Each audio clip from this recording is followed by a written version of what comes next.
can actually reset not just the apparent age of the animal, but the biological age, their functional age. So when we do that in the eye of the mouse, we deliver a set of 3 genes and we turn them on, and we don't just see the clock go back, we also see that the mice get their vision back. They can see again. And those nerves are young again. They don't just look young, they are literally young. If we can restore vision in old mice, what else can we reverse? Wow.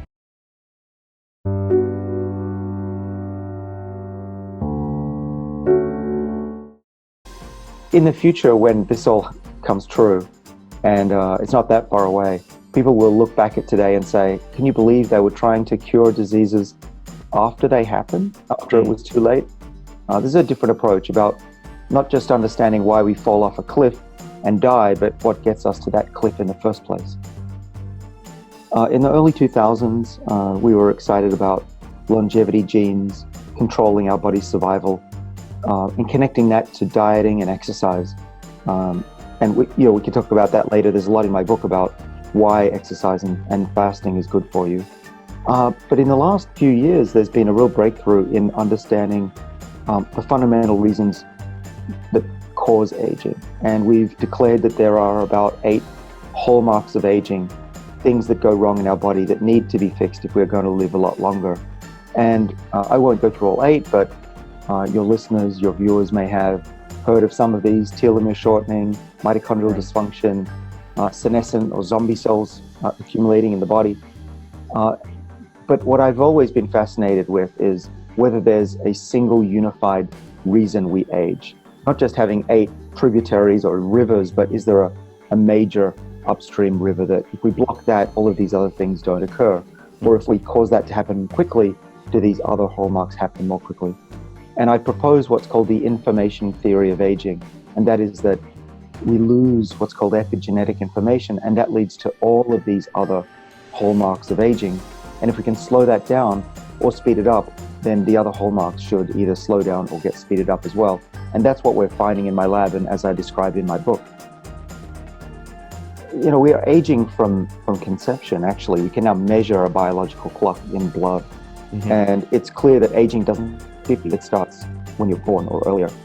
So I'm not suggesting try dangerous medicines when you're a teenager, not at all. What I'm saying that living a healthy life that activates your longevity genes, make sure that your DVD in your cells doesn't get scratched, and so the cells can read the genetic information late in life. That's what I do. I don't recommend anything. Everyone can live the life they want, and I don't want anyone to live longer than they want to.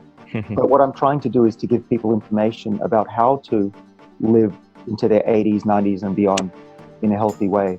And my body has been a guinea pig for the last 30 years. I've been doing a lot of it myself, and I put a lot of research in my book, more than I can talk about here. So there's a lot in there. Chapter 2 is all about how to slow aging and why it works. In part 3, I talk about what I do. So the things that I do and have done for many years are skip meals. Intermittent fasting is now fashionable, but I've been doing it for most of my life. Very rarely eat breakfast. These days I might have a spoon of yogurt to dissolve some of the molecules that I take, like resveratrol. But mostly my recommendation, if there's one thing I could say after all these years, it's eat less often. We're told by our parents typically, or our teachers, don't be hungry, snack through the day, eat 3 meals. In my view, this is wrong. For kids at school, it's different, but once you're in college, you shouldn't be eating 3 full meals a day and snacking in between. You want a period of hunger. Hunger is what gives your body the chance to fight back and turn on these longevity genes. The other things I do, just very briefly, of course, more is in the book, is to not eat a lot of amino acids. I try to eat mostly plant-based foods. I will eat meat. Meat's not toxic unless it's smoked or heavily cured. But fresh meat, cooked meat is all good. Sushi without too much rice, this kind of stuff I don't mind. But mostly I try to eat vegetables, also because I want to protect the planet as well. For sure. I go to the gym. Doing high intensity training is important. You want to be out of breath. You want to run for at least 10 minutes at the pace where you cannot carry out a conversation. You're breathing very deeply. This is very helpful, hypoxia. Keep up your muscle strength. So I lift weights for about an hour.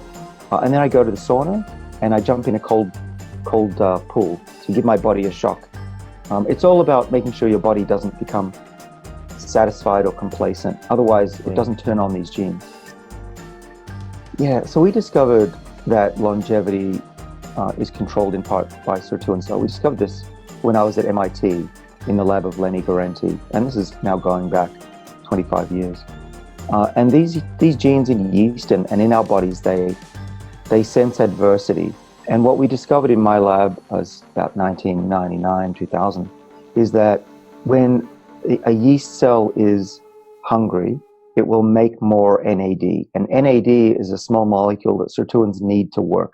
It's the gas, the petrol for these enzymes. And they go out and they protect the genome.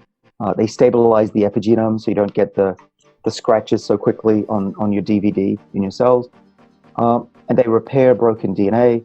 They do lots of things. They control blood sugar, fat, cell survival. There's thousands of papers now on this topic. Yeast have 5 sirtuin genes. We have 7 in our bodies. And those 7, think of them as guardians of the body that need to be activated by a bit of adversity, what we call hormesis. What doesn't kill you makes you stronger. And that's largely because the sirtuins and the network of survival genes that they work with, other genes are called AMP kinase and mTOR. These form a protective network in our body, and you can activate them in certain ways that I describe more so in my book. So one of the things that's not very well known, even though we published it in a journal called Cell, which is well known, is called Xenohermesis, starting with an X, Xeno, hormesis.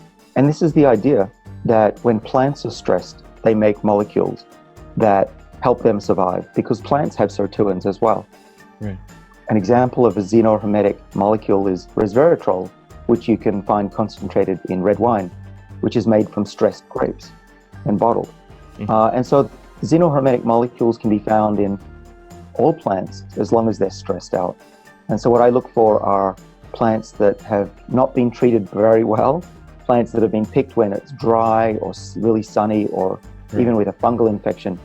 And you can tell that those foods are full of those molecules because xenohermetic molecules are colored usually, or at least they associate with color. And so if you have food that's very dark green or red or purple, it's a good sign that they have those molecules in them. And so I look for those. I have a lot of salads if I can. And that's one way I do it. There are other ways you can take concentrated forms of xenohermetic molecules. Like resveratrol, I take, instead of drinking 1,000 glasses of red wine a day, just for breakfast, I have about 1,000 milligrams, or just a teaspoonful in my small yogurt, and mix it around. And that way I can have the equivalent of eating a lot of xenohermetic plants. And I think what's happening in my body is the body thinks that the food supply is drying up or disappearing, and it gets ready for this adversity, even though it's not really happening. No, we've done a lot of research in my lab, and others have done clinical trials. We have some things that are also helpful that I've added to my regimen. But resveratrol is still a very interesting molecule. Scientists like to debate things, right? So it got a lot of attention, then people had a backlash and tried to disprove things. But we have some fairly recent results that we've published, and some new ones that we haven't published, that say that the lifespan extension we get in mice with resveratrol, mice that eat a Western diet, is working through activating the sirtuins. Now, one way to think about, I mentioned NAD and I mentioned resveratrol. These act together in different ways. So think of it this way: there's a sirtuin enzyme that's protecting the cell, and it needs to be activated. Now you can run, or you can put your pedal to the metal. You can accelerate and make the enzyme go really fast. That's resveratrol. Or you can give it more petrol or gas, and that's NAD. And so the gas, the accelerator, the fasting, and all these other things I do are all designed to keep my sirtuins always in a hyperactive state. And NAD is better in a sense than resveratrol, or at least helps resveratrol, because it activates all 7 of the enzymes, not just number 1. Right.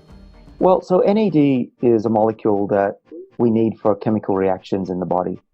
about 500 reactions, and without it, we're not going to live very long.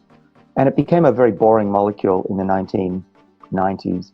But when we discovered that sirtuins were important, Lenny Guarenti, my old lab across the river behind me, discovered that NAD is used by sirtuins.